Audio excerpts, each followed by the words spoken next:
Well, hello there. I'm Mrs. Davids, Kenneth's mother.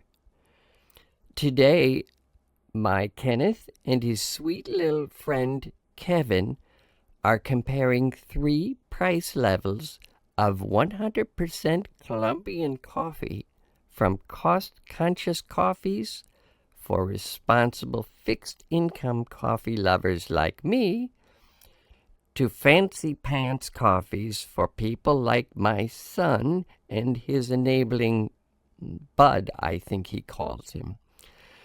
Each one's got its own flavor, and they claim they'll honestly decide if spending more is really a solid investment or not.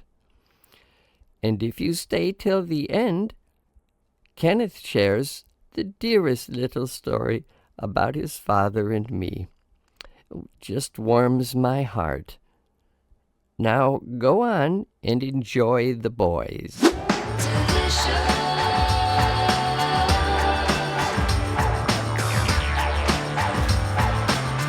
Ken, is there anything you really want to tell us about the coffee before we do so? We have 3 Colombia coffees.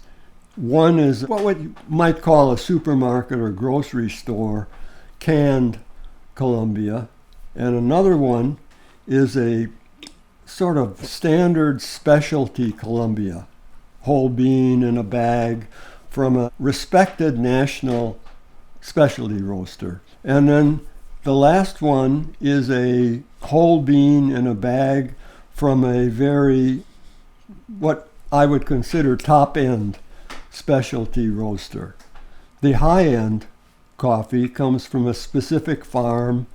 We know the name of the farmer, the region. We also know the variety of the trees. And they cost accordingly. They march up the price per ounce proportionally.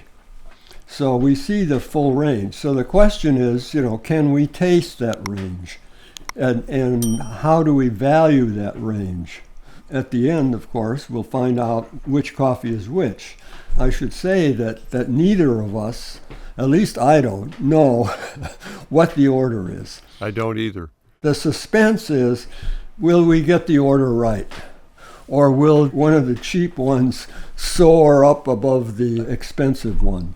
That's what we're doing. Chose Colombia and Hawaii. In the case of Colombia is just crucial for world coffee, but particularly for U.S. coffee or North American coffee, because the Colombian Coffee Federation, which is a huge organization of thousands of Colombian producers, and they are organized into a big organization, and they determine Colombian coffee policy.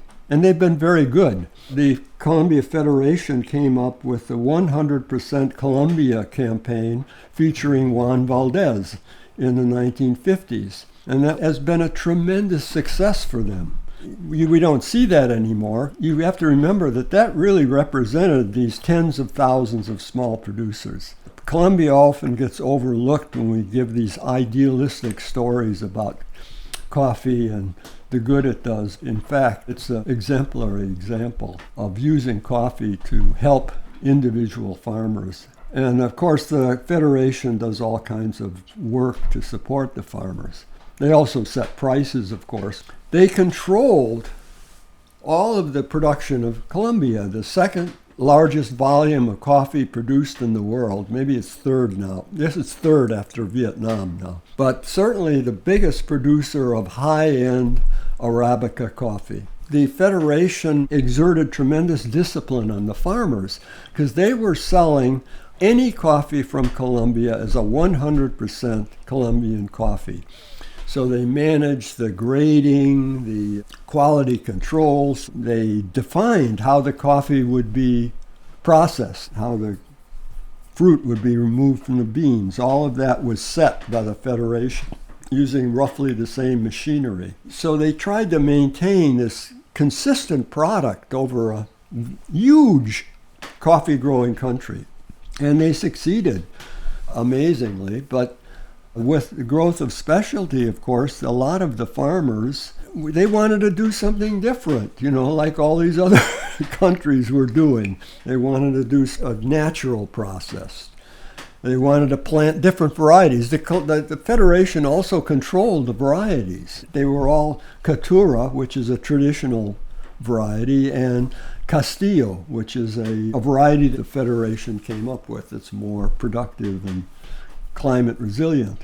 The industry just changed around Colombia. Finally, they dropped the 100% Juan Valdez campaign, and they just opened the gates. I think that was 2015. And since then, of course, Colombia has exploded with innovation. Now, I should say we're sticking to classic washed coffees. We're not going to do natural coffees. We're not going to do anaerobic coffees. We're going to stick to the classic cup as it manifests in these three versions at three different price points. The other thing I wanted to ask you about is one of the reasons Colombia has been so successful is because of its position on the equator. It has actually seasons both times of year. It's never completely out of season from Colombia, correct? That's right. That's right. And that is a big advantage. I mean, the other advantages they have, of course, is high growing elevations, pretty consistent, and they just have a deep coffee growing tradition. You still run into Colombians who refuse to believe that coffee originated in Yemen or Ethiopia. That had to be native to Colombia. Has to be ours. Yeah. You know, I just realized another little story is that my parents, when I started to know about coffee, I sent them a Chemex and a 100% Colombia coffee, and for the rest of their lives, they brewed 100% Colombia coffee on the Chemex. Yeah. So that's a proof that it's America's coffee because I don't know how it's proof, but it's a strong indication. Well, I think a little of the history there during World War II, it became more difficult to get coffees from the other side of the globe, just for obvious transportation reasons. Colombia increased its prominence in the U.S. Yeah, I'm sure that's true. But of course, the U.S. coffee industry has always been primarily focused on Latin American coffees. As I've said often on the show, the standard blending formula, with the exact formula changes, but would be a Colombia for power and acidity and body, a Brazil for smoothness and a little bit of nut and chocolate, and a Central American coffee for some kind of little bit of spark or fruit or little nuance. Now I really am eager to taste some 100% Colombian coffee. Please like and subscribe if you want to see more shows like this.